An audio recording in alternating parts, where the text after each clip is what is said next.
इस वेरिएंट से ही तब पता चला भाई माइलेज सच में मैटर करती है। बेस ट्यूब अगर गाड़ी में नहीं है, पेट्रोल में ये गाड़ी मेरे हिसाब से 22-23 की माइलेज, लेकिन उसमें इंजन 3 सिलेंडर करने के बाद।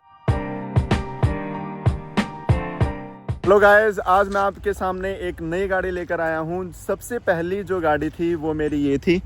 आप कहोगे ऐसे कैसे? नहीं, मेरे पास i20 थी, लेकिन मैंने i20 लेने से पहले ये गाड़ी बुक कर दी थी। एक इंसान ऐसे थे जिन्होंने मना किया था ना भाई हम इस चीज़ को कट तो भाई मैंने सिर्फ और सिर्फ रीज़न क्या था, i20 का जो इंटीरियर था वो मुझे काफ़ी अच्छा लगा था, लेकिन पर्सनली फेवरेट गाड़ी जो थी मेरी यही थी। रीज़न मैं आपको बताऊंगा कि मेरी पर्सनली फेवरेट गाड़ी ये क्यों थी, लास्ट में बताऊंगा। और भाई इस प्राइस सेगमेंट में जिसमें i20 आती है, i20 से थोड़ी महंगी जाती है, लेकिन इस गाड़ी में क्या अलग चीज़ है, क्यों ये गाड़ी आपको लेनी चाहिए, वो सारी चीज़ें, सारी इन्फॉर्मेशन आपको मिलेगी। ये गाड़ी माइलेज कितनी देती है। देखो, सबसे बड़ा रीज़न मेरा जो था वो था माइलेज का। भाई ने मुझे सजेस्ट किया भाई माइलेज मैटर नहीं करती, लेकिन जब मैंने गाड़ी ली तब पता चला भाई माइलेज सच में मैटर करती है।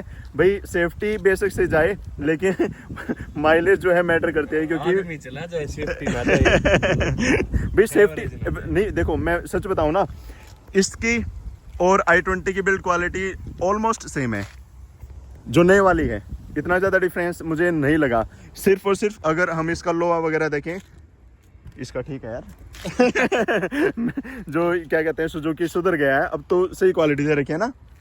पीछे वाली जो पहले आती थी उससे क्वालिटी मुझे मतलब मच बेटर लगी। अब इस गाड़ी को लेने का रीज़न सिर्फ यही था कि ये माइलेज काफ़ी अच्छी देती है। और इसका हमारे पास आज है सिग्मा वेरिएंट। देखो भाई गाड़ी के लुक्स देखो, एक तो जो ये इसकी लाइट है ना, ये बहुत ज़्यादा एग्रेसिव लुक बना देती है। और इस गाड़ी के सारे फीचर्स क्या क्या आपको मिलता है वो सारी चीज़ें मैं इस वीडियो में बताने वाला हूँ। तो सबसे पहले स्टार्टिंग करते हैं। भाई सुजुकी को इस चीज़ में सुधरना चाहिए। कितनी महंगी गाड़ी ले लो, सिर्फ यही चाबी देंगे। बड़ी गाड़ी या छोटी गाड़ी, लगभग यूँ लगा लो कितने साल से देखते आ रहे हैं, 10-12 साल से यही चाबी चल रही है ना भाई, तो यही चाबी चल रही है। इसके अंदर इंप्रूवमेंट करना चाहिए। भाई लॉक अनलॉक का बटन मिल जाता है, तो जैसे ही हम अनलॉक करेंगे तो इंडिकेटर ब्लिंक करते हैं 2 बार, और लॉक करेंगे तो 1 बार ब्लिंक करते हैं, तो हमें यहाँ पर ग्रिल मिलती है। ये है भाई ब्लेनो का सिग्मा मॉडल, जिसको हम बेस मॉडल बोल सकते हैं, लेकिन अंदर बैठने के बाद आपको ये कहीं से भी बेस मॉडल नहीं लगेगा। क्यों, वो सारी चीज़ें मैं आपको बताऊंगा। भाई हमें यहाँ पर एक ग्रिल मिल जाती है जो कि मैट में रहेगी, लेकिन अगर हम अपर वेरिएंट में जाते हैं तो यहाँ पर थोड़ी क्रोम की फिनिशिंग मिल जाती है, लेकिन वो क्रोम अच्छा नहीं लगता, क्योंकि आजकल सभी जो भी क्रोम मटेरियल है उसको डी क्रोम कराए फिरते हैं। इसलिए मेरे को तो पर्सनली क्रोम गाड़ी में कहीं भी अच्छा नहीं लगता, और ना इस भाई को लगता। लेकिन हमने i20 में एक जगह लगवाया था पीछे बोर्ड पर। तो भाई यहाँ पर हमें प्रोजेक्टर सेटअप मिलता है। ये मुझे समझ में नहीं आया, वैसे तो प्रोजेक्टर है लेकिन इसमें हमें DRL नहीं मिलते। यहाँ पर जो टर्निंग इंडिकेटर हैं वो हमें हेलोजन में मिलते हैं। फॉग लाइट, फॉग लैंप हमें यहाँ पर देखने को नहीं मिलेगी। और वाइपर देखो भाई, वाइपर सही है, साइज़ बड़ा है तो पूरा क्लीन कर देता है, और ये चीज़ ठीक है। भाई थार में सबसे बड़ी डिसएडवांटेज क्या है, इसकी डिसएडवांटेज है बिल्कुल यूँ फ्लैट है, तो मच्छर वगैरह आते हैं वो वहीं मर जाते हैं। और अगर मैं साइड प्रोफाइल की बात करूं तो भाई हमें जो डोर हैंडल मिलते हैं वो ब्लैक कलर के मिलते हैं, और जो ये साइड व्यू मिरर हैं ये भी ब्लैक कलर के मिलते हैं। और यहाँ पर फेंडर पर इंडिकेटर मिलता है। भाई सबसे ज़्यादा बड़ी पहचान यही है, फेंडर पर इंडिकेटर और ब्लैक कलर के जो साइड व्यू मिरर हैं ये। अगर मैं टायर की बात करूं तो भाई हमें 15 इंच के टायर रिम वाले मिल जाते हैं। 185/65R R15 ये टायर की प्रोफाइल रहने वाली है। अपोलो के टायर हैं, तो भाई टायर सही है, साइज़ ठीक है, इसके अकॉर्डिंग ये साइज़ ठीक है। अगर हमें अपग्रेड करना है तो 16 तक जा सकते हैं, और मैक्सिमम 18 इंच, लेकिन 18 इंच हमें बहुत ज़्यादा परेशान करने वाले हैं। और अगर मैं बैक प्रोफाइल की बात करूँ तो बैक में वही यहाँ पर हमें LED का सेटअप मिल जाता है। मतलब ये लाइट मुझे काफ़ी अच्छी लगती है, और ये बैक लाइट वगैरह यहाँ पर हमें रिफ्लेक्टर मिल जाता है। और पार्किंग सेंसर यहाँ पर 4 मिलते हैं। कोई कैमरा नहीं मिलता, आफ्टर मार्केट हम इंस्टॉल करा सकते हैं, कहीं से भी हम इंस्टॉल करा सकते हैं। लेकिन एक सबसे अच्छी चीज़ क्या है, इस गाड़ी में हमें डीफॉगर मिलता है। वाइपर इसमें देखने को नहीं मिलेगा, लेकिन डीफॉगर मिलता है। और एक एंटीना, भाई एंटीना अगर इसको शार्क फिन एंटीना कर देते तो काफ़ी अच्छा लगता। और यहाँ पर हमें कोई भी, क्या बोलते हैं इसको यार, नाम भूल जाता हूँ मैं, रूफ रेलिंग नहीं मिलती। और स्पॉइलर, ये स्पॉइलर मुझे बहुत अच्छा लगता है। अब चलते हैं गाड़ी के अंदर, इसको ब्लैक कराना चाहिए। गाड़ी के अंदर जैसे ही जाएंगे, जाने के लिए भाई अनलॉक तो करनी पड़ेगी, तो मैंने कर दिया गाड़ी को अनलॉक। टैन। अब गाड़ी के अंदर जैसे जाएंगे तो सबसे पहले मैं बात करता हूँ डोर हैंडल की। तो डोर हैंडल पर बेसिक से ये बेस वेरिएंट है, लेकिन हमें चारों पावर विंडो मिल जाते हैं। और लॉक अनलॉक हम यहीं से कर सकते हैं, चाइल्ड लॉक हमें यहाँ पर मिल जाता है। और गाड़ी के अंदर अगर बैठते हैं तो भाई टैन। अब मुझे यूँ बताओ कि ये बेस वेरिएंट क्यों नहीं लगता भाई। हाँ, सिर्फ इस चीज़ को छोड़कर ये हमने आफ्टर मार्केट लगवा रखी है। और अगर हमें स्टीयरिंग पर स्टीयरिंग माउंटेड कंट्रोल्स थोड़े बहुत मिल जाते तो मेरे हिसाब से ठीक रहता। अब करते हैं हम गाड़ी को स्टार्ट। टैन। भाई सुजुकी की गाड़ियों की खास बात क्या है कि हमें बेस वेरिएंट से ही ऑटोमेटिक क्लाइमेट कंट्रोल मिल जाता है, यानी कि एसी जो है हमारा मैनुअल नहीं ऑटोमेटिक रहता है। तो ये जो इंटरफेस है ये मुझे काफ़ी अच्छा लगता है। यहाँ से हम टेम्परेचर वगैरह कंट्रोल कर सकते हैं, यहाँ फैन स्पीड और ये बाकी सारी इन्फॉर्मेशन यहाँ पर। और हमें यहाँ पर भाई सबसे बेस्ट पार्ट, जब मैं गाड़ी को लेने गया था उस टाइम पर ट्रैक्शन कंट्रोल कंपनी ने नहीं दिया था, लेकिन अभी हमें ट्रैक्शन कंट्रोल भी मिल जाता है इस गाड़ी में, बेस मॉडल से, बेस वेरिएंट से ही। और आइडियल स्टार्ट स्टॉप का बटन भी मिलता है, पहले ये बटन नहीं था लेकिन अभी दे दिया है। यहाँ से हम लाइट की हाइट एडजस्ट कर सकते हैं। और अगर मैं यहाँ पर बात करूँ इंस्ट्रूमेंट क्लस्टर की, तो यहाँ पर हमें टैकोमीटर मिलता है। भाई जैसा कि हमें पता है ये एक पेट्रोल वेरिएंट है, पेट्रोल की गाड़ी आती है, डीजल तो निकालती नहीं। तो पेट्रोल में 8 तक हमें आरपीएम मिल जाएगा, 8000 तक। और जो स्पीड है वो 220, वैसे ही चलाने में ठीक है यार गाड़ी।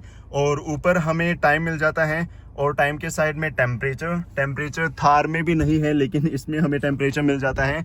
और यहाँ हमें सीट बेल्ट की चीज़ें मिल जाएंगी कि हाँ भाई कितने पैसेंजर ने सीट बेल्ट नहीं लगा रखी, तो पीछे वाले रियर वालों ने नहीं लगा रखी, लेकिन कोई बैठा ही नहीं।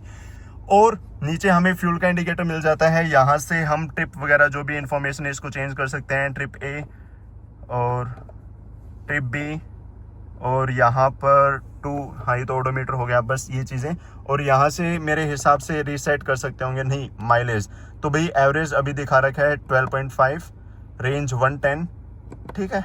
और यहाँ पर वही इकॉनमी, ये मतलब यही चीज़ें दिखा देगा। तो मेरे हिसाब से जितनी इन्फॉर्मेशन नेसेसरी है, तो मतलब बेस मॉडल है तो इतनी इन्फॉर्मेशन मेरे हिसाब से बहुत है। और यहाँ पर हमें कोई टिकट होल्डर नहीं मिलता, यहाँ पर वैनिटी मिरर नहीं मिलता, जैसा कि आपको पता है ये बेस वेरिएंट है।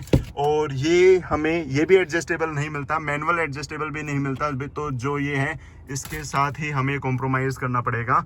और ना हमें कोई सन ग्लास होल्डर यहाँ पर मिलता। यहाँ पर अच्छा ये भाई बहुत पीछे जा रखा था, सॉरी। भाई ने सोचा कि ऐसे कैसे हो गया, वही मैं सोचूं यहाँ पर खाली स्पेस तो है, लेकिन ये जा कहाँ रखा है भाई, ये बहुत ही पीछे जा रखा था। और भाई हमें ये चश्मे भी मिलते हैं, तो ये हम ले सकते हैं, बाकी अच्छे लग रहे हैं। और ये भोले बाबा और हनुमान जी है ना, ये भोले बाबा है, भोले बाबा ही हैं, इधर हनुमान जी भी हैं। तो भाई बहुत अच्छे लग रहे हैं। और यहाँ पर हमें हैजार्ड के कंट्रोल मिल जाते हैं। और अगर यहाँ बात करें तो हमें एक सिंपल सा गियर नॉब मिल जाता है, यहाँ पर कप होल्डर मिल जाते हैं, फ़ोन वगैरह स्टोरेज वगैरह रखने के लिए स्पेस मिल जाता है। और यहाँ पर हम कोई भी सॉकेट वगैरह लगवा सकते हैं। और यहाँ पर हमें एक 12 वोल्ट का सॉकेट मिल जाता है, फ़ोन वगैरह हम चार्ज कर सकते हैं। और एक सिंपल सा हमें हैंड ब्रेक मिल जाता है। और अगर मैं बात करूँ भाई, स्पेस बहुत सही है। स्पेस तो भाई थार में नहीं है, बाकी और गाड़ियों में सब में अच्छा मिलता है, बहुत अच्छा स्पेस मिलता है। और अगर यहाँ बात करें तो यहाँ भी हमें थोड़ा बहुत स्पेस मिल जाता है।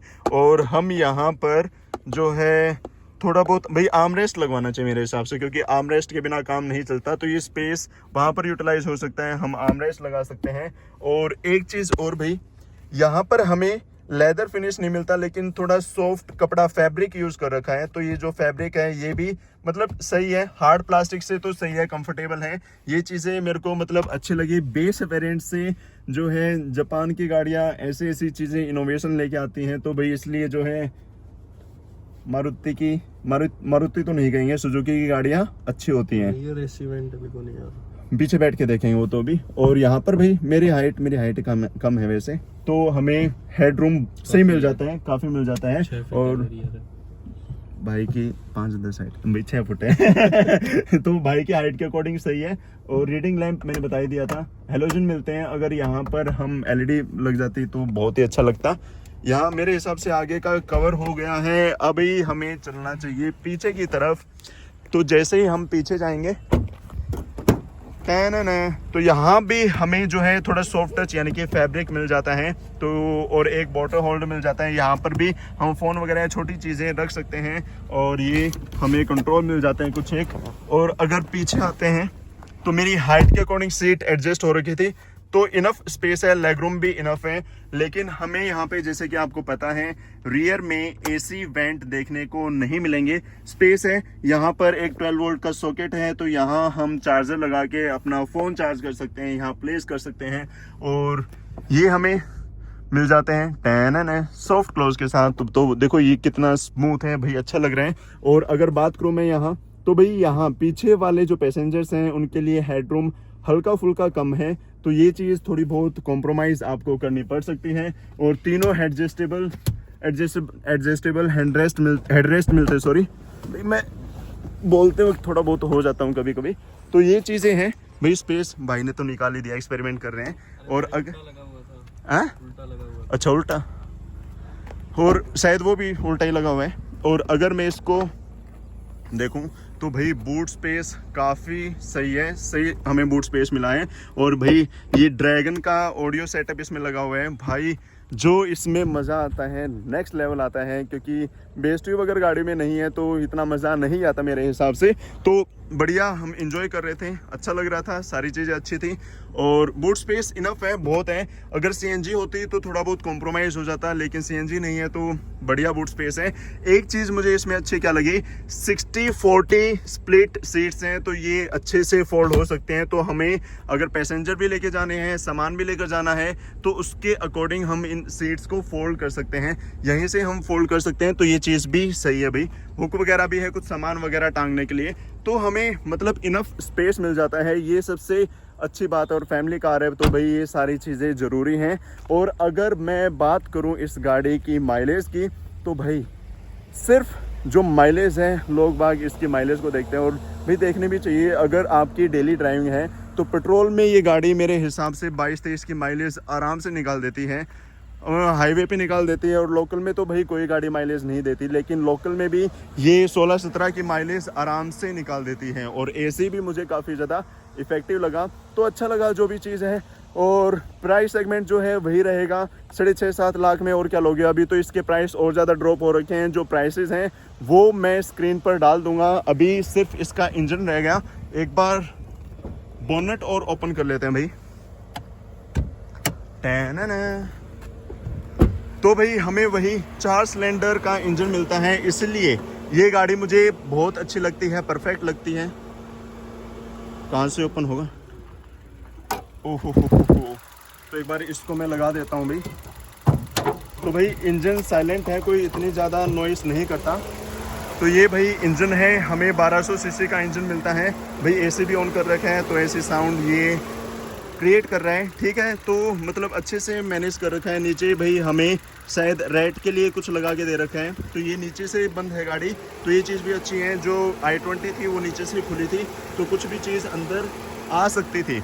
लेकिन हमें 1200 सीसी का बहुत ही रिफाइनमेंट वाला इंजन मिलता है भाई। मारुति की गाड़ी है तो इंजन जो है रिलायबिलिटी हमें मिलती है, इसलिए हम मारुति को प्रेफर करते हैं। तो बहुत ही अच्छा इंजन है, 4 सिलेंडर है भाई। वैसे हमारे पास इसके अलावा एक ऑप्शन होता है स्विफ्ट का। स्विफ्ट इससे सस्ती भी होती है, लेकिन अगर मैं डायमेंशंस की बात करूं तो डायमेंशंस में ये गाड़ी स्विफ्ट से काफ़ी ज़्यादा बेटर हमें लगती है। तो स्विफ्ट हमें मेरे हिसाब से अगर हमारे पास ये गाड़ी है तो नहीं लेनी चाहिए, प्रेफर नहीं करनी चाहिए। बेसिक प्रेफर कर सकते थे, लेकिन उसमें इंजन 3 सिलेंडर करने के बाद बिल्कुल भी मन नहीं करता उसको चलाने का, क्योंकि 3 सिलेंडर इंजन यार क्या ही कामयाब होगा, कहीं तो टर्बो भी नहीं है तो नॉर्मल वो इंजन कामयाब नहीं है। लेकिन इसका इंजन बहुत अच्छा है भाई, पिकअप वगैरह।